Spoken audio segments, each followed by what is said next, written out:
Hey you all, welcome back to my channel, or welcome if you're new. If you are new, hello and welcome. My name is Nikki and I'm so glad to have you here. Today I have for you all another What's for Dinner, and I know I've went 2 weeks without posting a What's for Dinner and things have been crazy around here. I ended up getting spider bit on my leg below my kneecap and it swelled up huge. I ended up having to stay off of it for 3 or 4 days. So I didn't really cook dinner, so I didn't have anything to put in a What's for Dinner. And then after that week, I was just trying to get caught up on my cleaning and everything from where I'd been down, and then things were just crazy. But I have another What's for Dinner for you all, and I feel like it's going to be a mess because I've not filmed one in so long, and I've not even filmed this or edited this one yet, so it may be a hot mess. I'm going to try my best to pull it all together and make it look as nice as possible.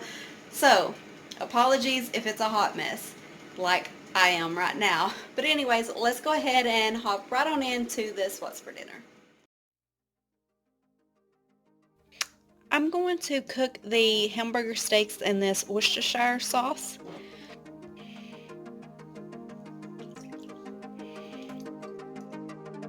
Okay, I'm cooking them in two different pans because you have to pat them out so small where they shrink up, and I didn't have room in one pan. And this is just plain hamburger meat. I have not seasoned it at all. That's what I'm about to do. I know a lot of people have different recipes for hamburger steaks, and I promise you I feel like I have tried them all, and this one is my favorite. So what I'm going to season it with is this Montreal seasoning. And I'm almost out. This is our favorite seasoning.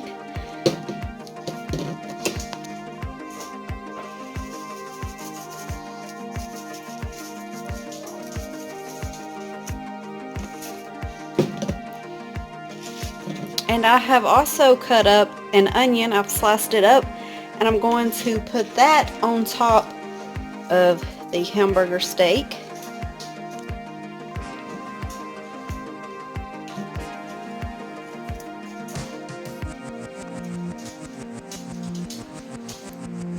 And now I'm going to do the same thing on the other one, and then I'm going to put lids on them and let them cook.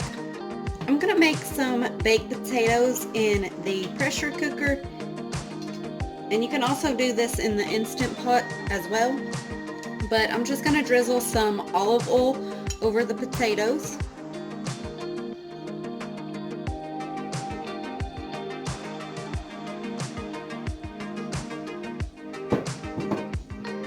And I'm going to rub it in, that way it gets all over the potato. I also used a knife and poked some holes in the potatoes. And now I'm going to sprinkle this ghost pepper rub on the potatoes, and this makes some really good baked potatoes, and it's not really that spicy. It's just a little spicy, but it just makes some really good baked potatoes. And I get it here at a local place. I don't know if you could get it online or not. If I can find a link, I will put it down in the description box. So if you're interested in getting some of this, check down in the description box. If there is a link, I will have it down there.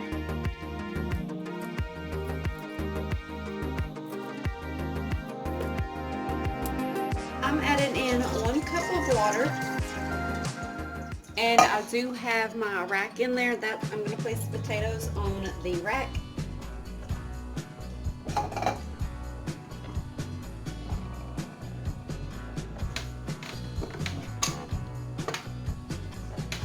the lid on.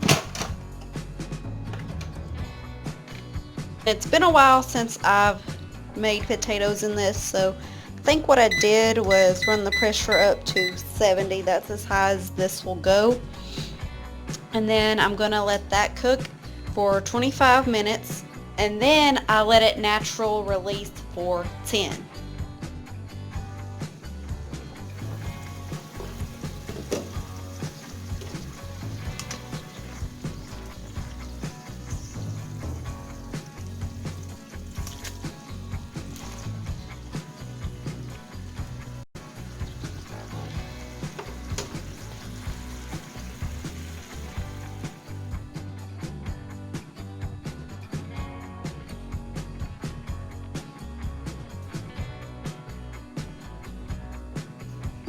Tonight I'm making $1 Million Chicken, and you're gonna need some chicken, bacon bits if you want to make this really easy instead of cooking bacon and chopping it up, 6 ounces of cream cheese, and some Colby Jack cheese.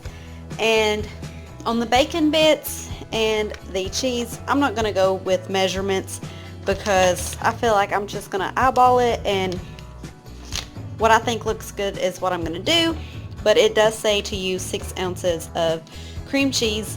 So let's go ahead and start making this. Go ahead and use the whole 8-ounce block of cream cheese. That's probably too many bacon bits, but it'll be all right.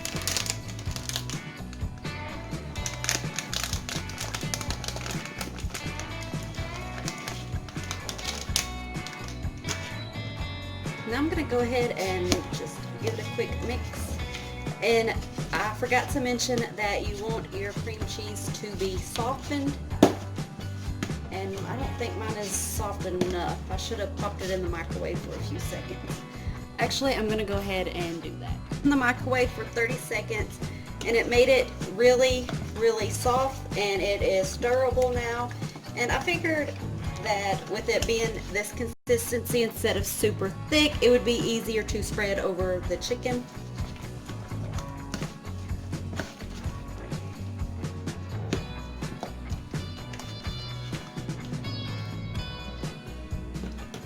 Alright.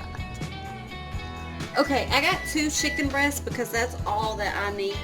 And I'm just going to cut the fat off. Try not to dirty up the cutting board.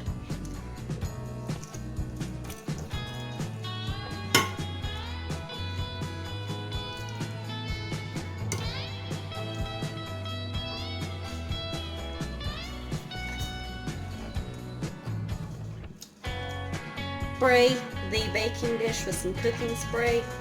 And now what you're going to do with this mixture that we mixed up is just rub it on top of the chicken.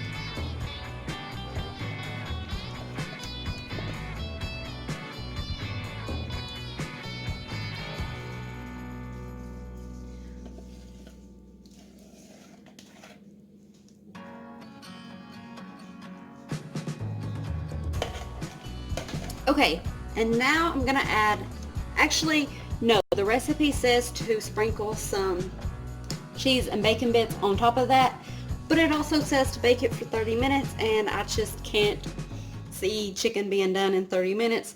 So I'm gonna bake it for about an hour, and I don't want my my cheese to get burnt. So I'm going to put it in the oven, and then about 30 minutes, when there's about 30 minutes left, then I will sprinkle my cheese and bacon bits on. Okay, I'm gonna steam some cauliflower and carrots, and I'm just doing it in the Power pressure cooker. I'm gonna add in 1 cup of water. And how I do it is I just hit the stew option, and the lowest you can go is 30 minutes, but once it gets to 26, I stop it. I only cook the vegetables for 4 minutes, and they are perfectly tender and soft, and I literally do this at least twice a week. I don't always show it my What's for Dinners because I feel like y'all get tired of seeing that, but that's how I do it. I just thought I would share that because I have gained a lot of subscribers here lately, so I just wanted to share that.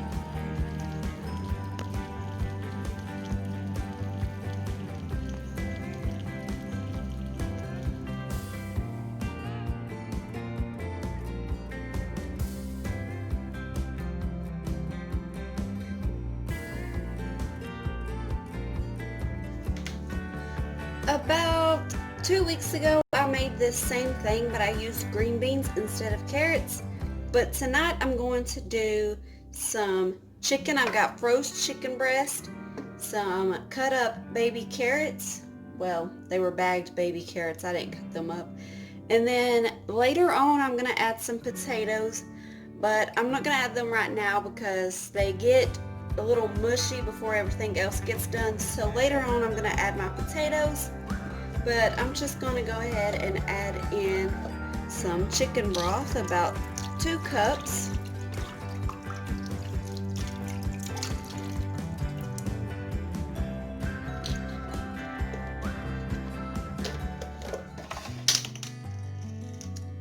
Some salt and pepper.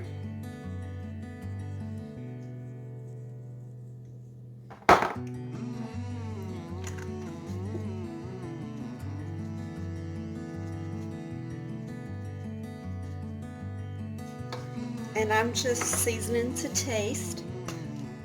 Garlic powder.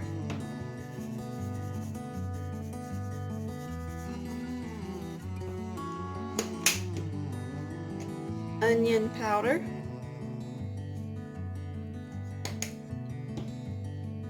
And now I'm going to add in 2 tablespoons of butter that I've just cut and quartered.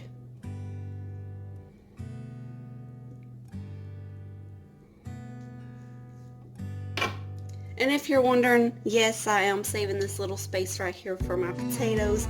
Every time I see this on Pinterest, they have it all divided and pretty, so that's how I wanted to make mine.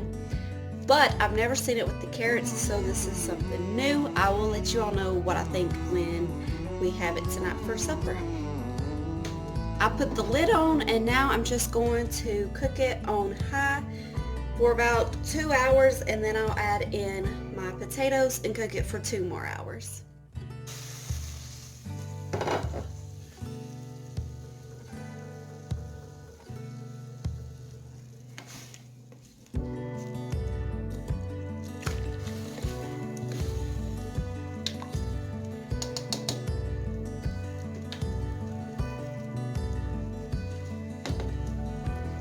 I cut up 4 small potatoes, and it's been 2 hours later, so I'm just going to go ahead and add those and cook it for 2 hours. It might need a little bit longer, but I think the potatoes will be done in about 2 hours.